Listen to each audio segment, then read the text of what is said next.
Julio, después de cerca de 30 años de residencia en Francia, ¿de qué manera guardas contacto con América Latina? ¿Cómo explicar y medir tu influencia sobre el joven público latinoamericano?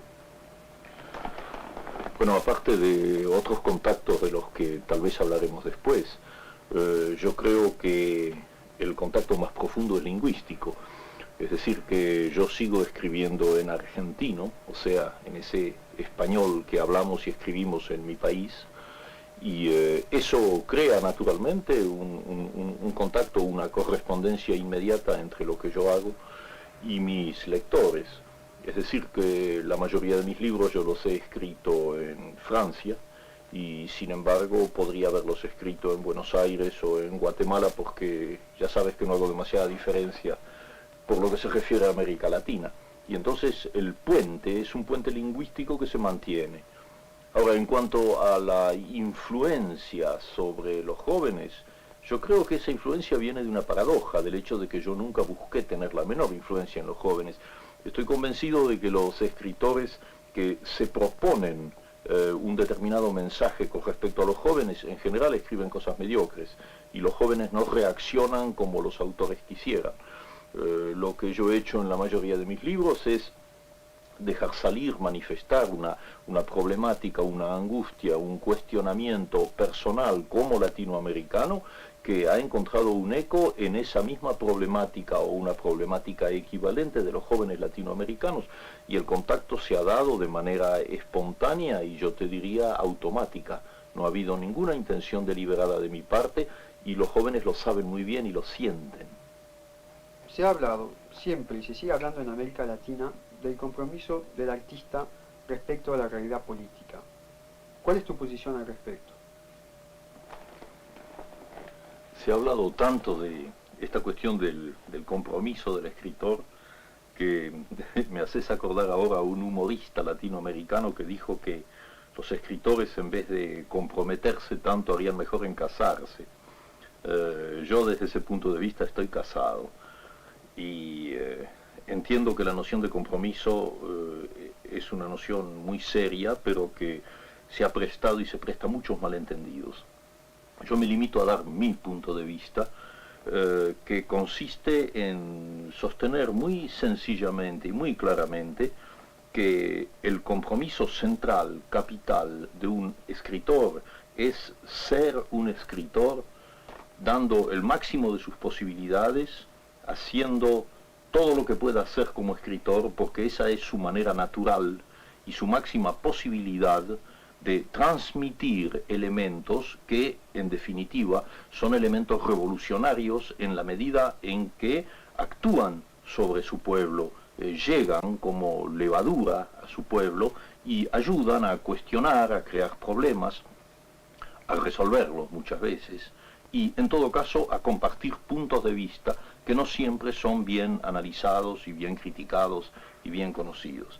En ese sentido, entonces, insisto en que el compromiso central de un escritor es ser un escritor sin la menor concesión, porque esa palabrita compromiso tiene el inconveniente de que en muchos planos y en muchos sectores se tiende a imaginarlo como la obligación del escritor de bajar la puntería y escribir para la inmensa mayoría, para la mayoría de la gente, lo cual me parece perfectamente bien y perfectamente natural en el caso de muchos escritores, pero sucede que hay otros que están en un plano más experimental, en un plano de búsquedas más complicadas, y la peor traición a su propio pueblo y al destino de América Latina sería dejar caer eso buscando una simplificación que en definitiva no le va a servir a nadie. Entonces, esa es mi primera acepción de la noción de compromiso, pero no es toda. Hay una segunda parte que es absolutamente capital, porque en América Latina hay muchos admirables escritores que son unos perfectos reaccionarios, unos perfectos conservadores y que le hacen el juego a nuestras peores dictaduras y a nuestras peores tiranías. Entonces, el hecho de ser un gran escritor no significa cumplir con un compromiso. El compromiso es doble. Por un lado, dar el máximo como escritor, y eso es lo que yo trato de hacer y lo haré hasta el fin de mi vida. Pero en segundo lugar, hay que responder también con la conducta personal, con la conducta ideológica, con la conducta política. O sea que yo estimo que mi compromiso con respecto a mi pueblo y a América Latina lo cumplo no solamente cuando escribo, sino cuando voy a participar, para darte un ejemplo, no sé, en las sesiones del Tribunal Bertrand Russell o en la reunión del Tribunal de los Pueblos que justamente se acaba de constituir estos días en Italia, cuando cumplo una acción que significa una denuncia, un ataque, una tentativa de echar abajo esos sistemas siniestros que están alienando, explotando y destruyendo nuestra América Latina. El paralelismo, la coincidencia de esas dos cosas en el trabajo de un escritor, ese es el verdadero compromiso. En ese sentido yo no estoy comprometido, te repito el chiste, estoy casado.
Julio, tú eres para muchos un modelo del intelectual latinoamericano que ha logrado un importante número de objetivos, un gran público de lectores, traducciones en muchísimos idiomas, invitaciones a congresos y conferencias, y también tener una opinión que cuenta en el ámbito cultural internacional.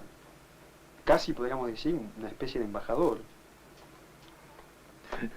En tu pregunta hay dos palabras que no me gustan, embajador y objetivos. Bueno, yo no creo tener ninguna vocación ni capacidad para ser embajador de nada, salvo en sentido muy figurado. Y en cuanto a los objetivos de un escritor, yo he dicho muchas veces y lo creo fundamentalmente que no soy un escritor profesional, es decir, que nunca he tenido objetivos de escritor.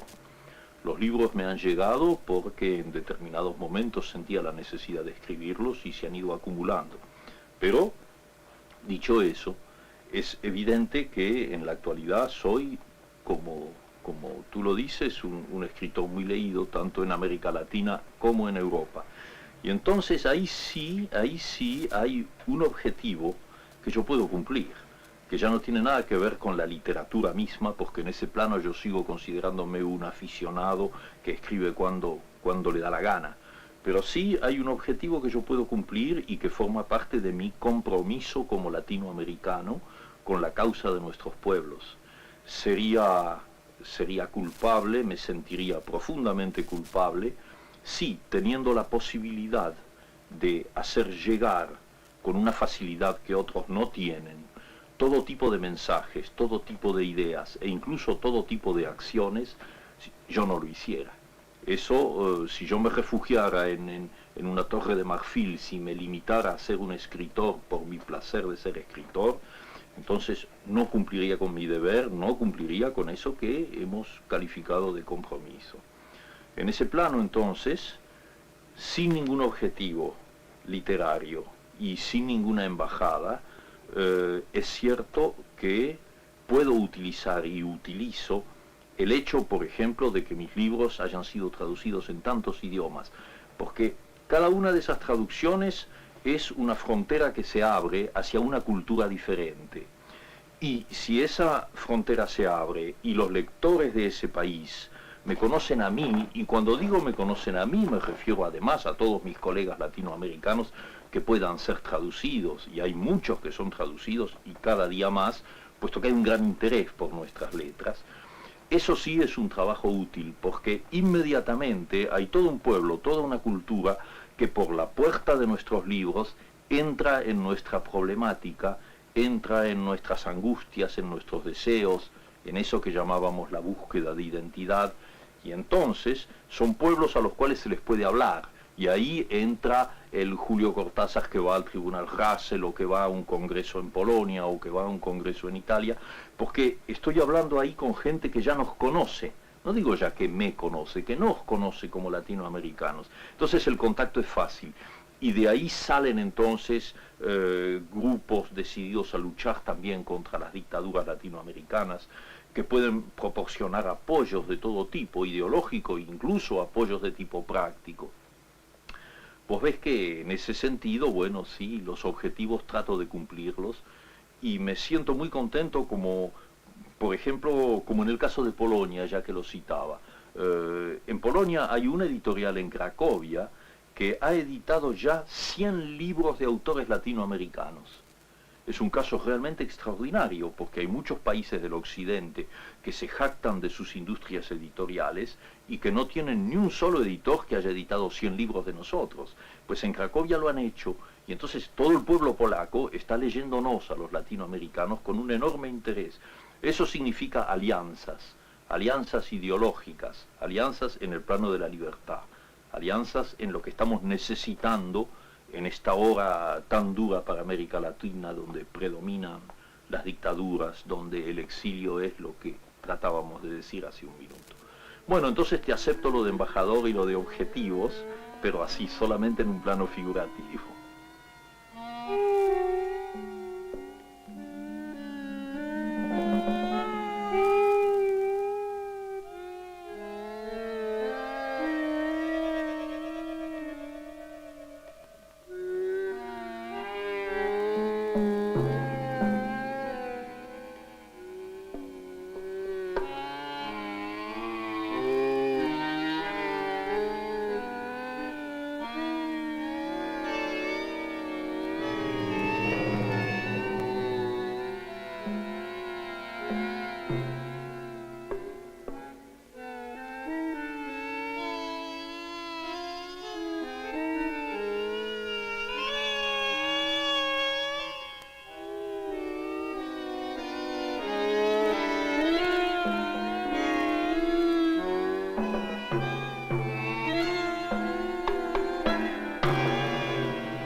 Mucha gente que considera que un escritor debe vivir en su país y escribir también en su país, te han criticado por tu exilio. ¿Cuál es tu posición al respecto y de qué manera ello influye sobre tu identidad latinoamericana? Mira, yo pienso que después de lo que te acabo de decir, de alguna manera la respuesta ya está dada, porque quienes me conocen verdaderamente saben muy bien que esa crítica no tiene mayor sentido. Es decir, que el hecho de haber vivido tanto tiempo físicamente lejos de América Latina no me ha impedido y no me impide continuar mi trabajo de escritor latinoamericano como si lo hiciera allá. Y en cuanto a las otras cosas que yo podría hacer allá, creo también haberte dado una idea hace un segundo, de que muchas de ellas se pueden hacer eficazmente también lejos, y en una medida que tal vez puede en algunos casos ser igualmente útil que si uno estuviera en su propio país. Por lo tanto, ese tipo de crítica nunca me ha molestado. Yo me he sentido igualmente eficaz o ineficaz, según los casos, estando en América Latina o no estando en América Latina. Lo que cuenta en definitiva es que mi trabajo de escritor siga siendo fiel a la realidad latinoamericana, y en ese caso son los lectores quienes deben decidir, y en general los lectores no me critican desde ese punto de vista. Pero eso nos lleva ahora a la segunda parte de tu pregunta, al problema de cómo asumo yo una identidad latinoamericana. Ese sí es un problema complejo, porque es la noción de identidad que entra en juego. Nosotros en América Latina no tenemos una identidad definida. Hay una identidad profunda, lingüística, telúrica si quieres, una comunidad de sentimientos y de ideales, pero no hemos alcanzado todavía nuestra verdadera identidad de pueblos.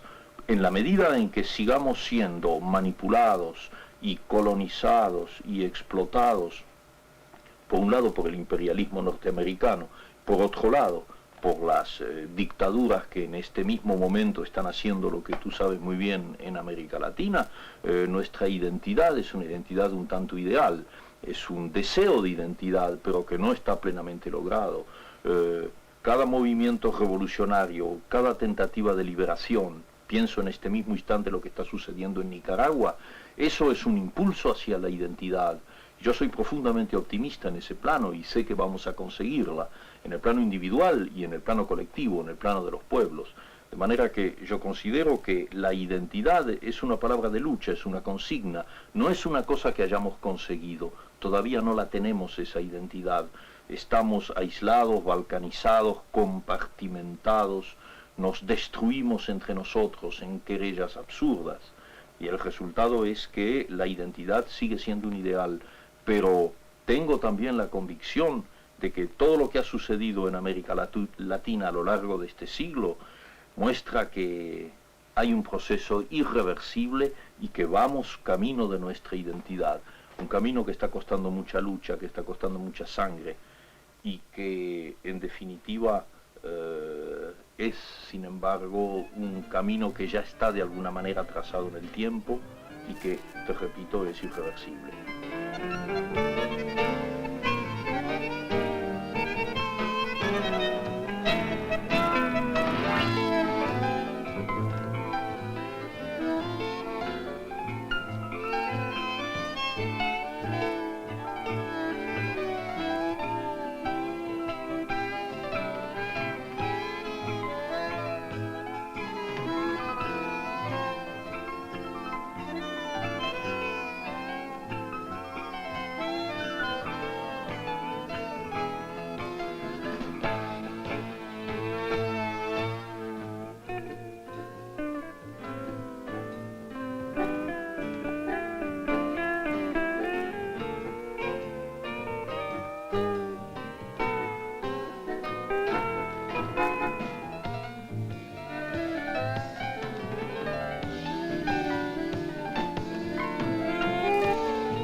El mito de Francia, y en particular el de París, ha sido siempre importante en el espíritu de muchos intelectuales latinoamericanos, al igual que el clásico viaje a Europa.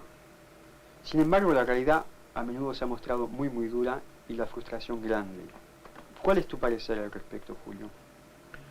Sí, yo entiendo que la pregunta que me haces es una pregunta siniestra, porque es absolutamente cierto que el viaje como elemento mítico de los intelectuales latinoamericanos, sobre todo en la época romántica y a comienzos de nuestro siglo, esa necesidad de venir a Europa para completar una educación intelectual, incluso una educación sentimental, formaba parte de los muchos espejismos y de las muchas colonizaciones mentales de América Latina con respecto al resto del mundo. En nuestros días sabemos bien que las cosas han cambiado. ¿Y de qué manera? Porque por un lado hay un factor positivo. Yo tengo la impresión de que en conjunto los jóvenes en América Latina se preocupan mucho menos que sus padres y sus abuelos con respecto a ese famoso viaje mítico a Europa. En este momento la realidad latinoamericana, eso que hablábamos, la búsqueda de identidad, preocupa cada vez más a los latinoamericanos y hace que descubran que su tarea más apasionante, la que en el fondo prefieren, consiste en hacerla in situ, ahí donde viven y donde están. Pero los viajes continúan. Los viajes no solamente continúan a Europa, sino que se han multiplicado de una manera trágica. Ahora ya no se llaman viajes, ahora se llama directamente exilio. Sin quererlo deliberadamente, caemos en ese tema del cual yo creo que hay mucho que decir. Yo por lo menos tengo mucho que decir porque me encuentro como uno de los polos hacia los cuales afluye ese exilio procedente sobre todo de los países del Cono Sur y que en los últimos años se ha volcado en Europa en proporciones alucinantes.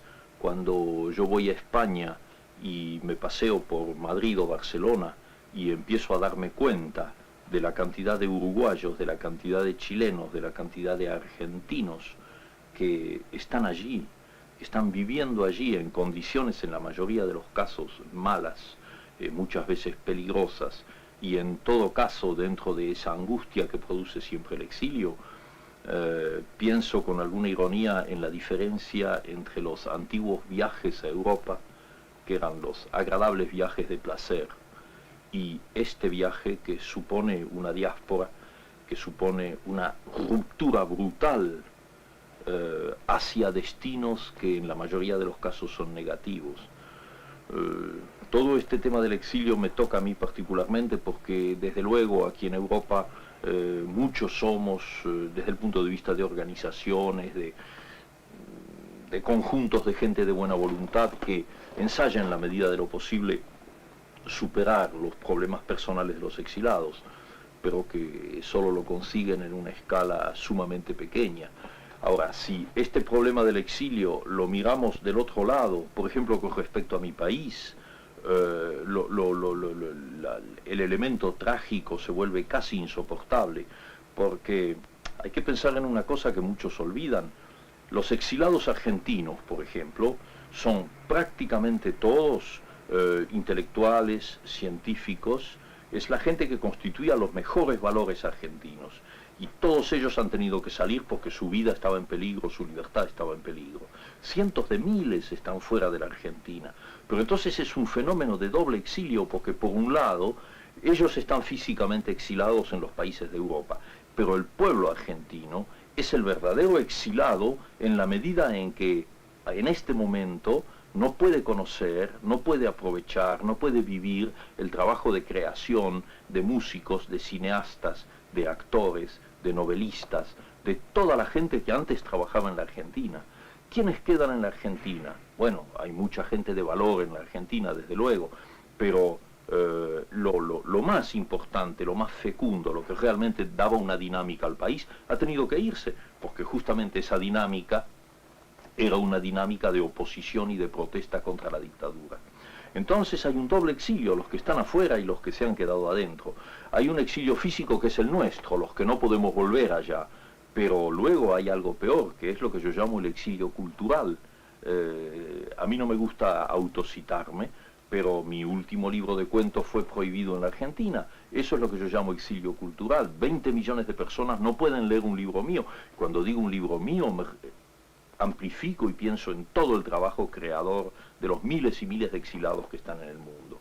Entonces comprendes que este es un tema que me toca a mí profundamente y que constituye la verdadera raíz de esa pregunta que parecía un poco frívola sobre el viaje a Europa.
Julio, ¿qué relación tienes tú con la escritura?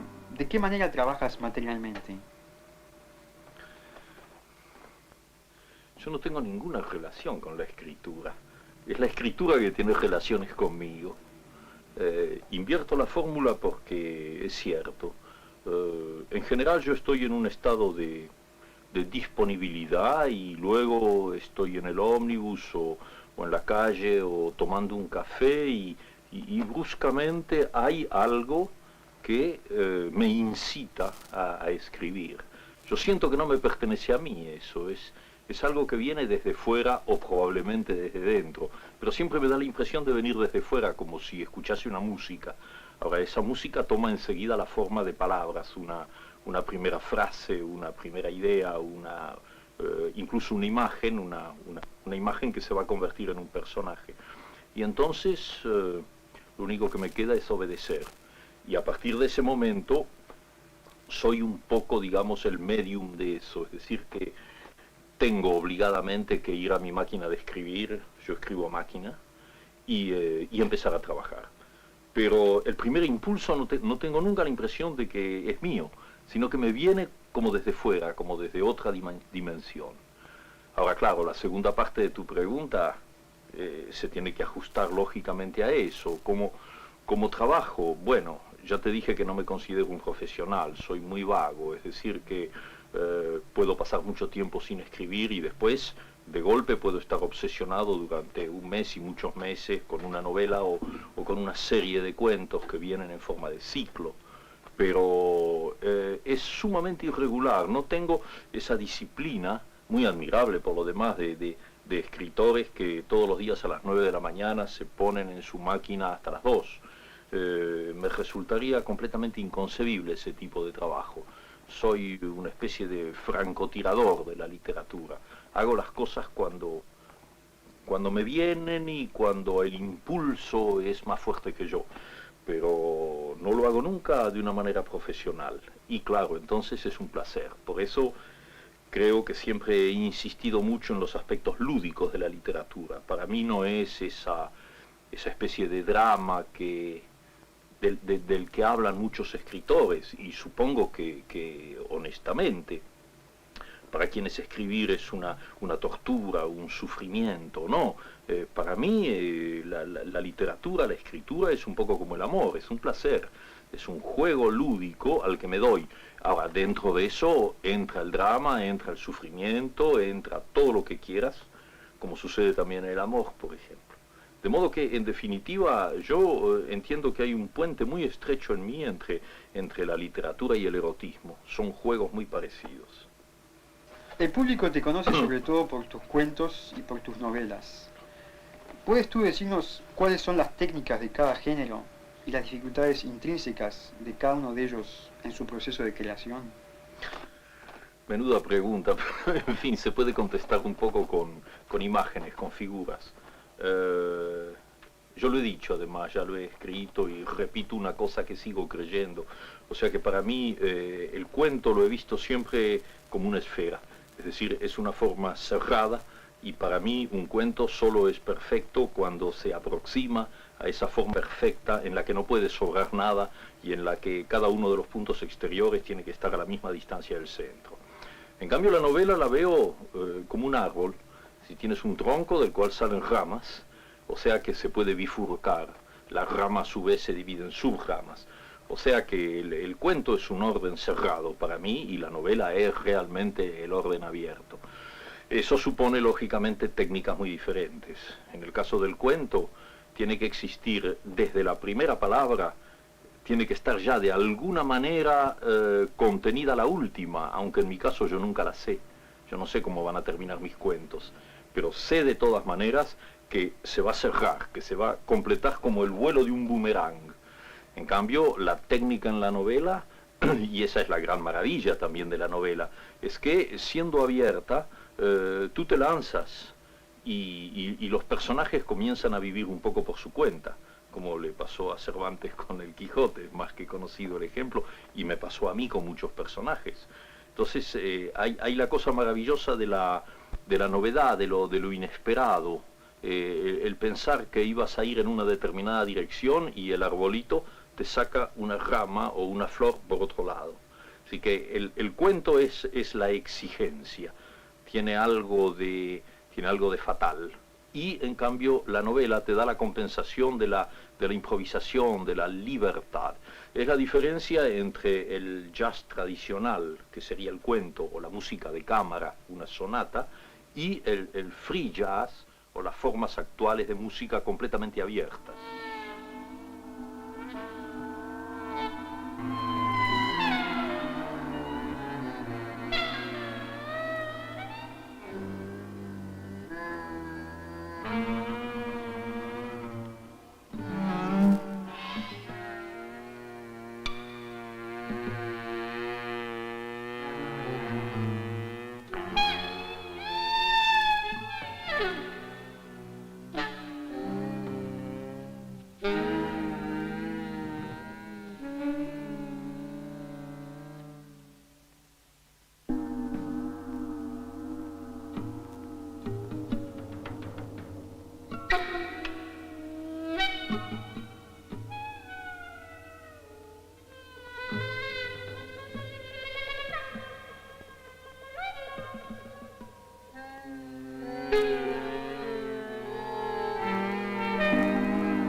El surgimiento de grandes escritores en la década del 60 en América Latina ¿no provocó quizás un cierto bloqueo para los escritores más jóvenes?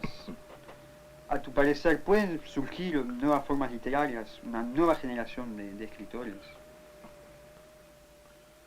Es una pregunta bastante significativa la que me haces, porque toca un punto bastante delicado. Yo creo que cuando un hombre es un verdadero escritor, vocacionalmente un escritor, la existencia de otros escritores que él pueda considerar más grandes que él no puede de ninguna manera constituir un bloqueo.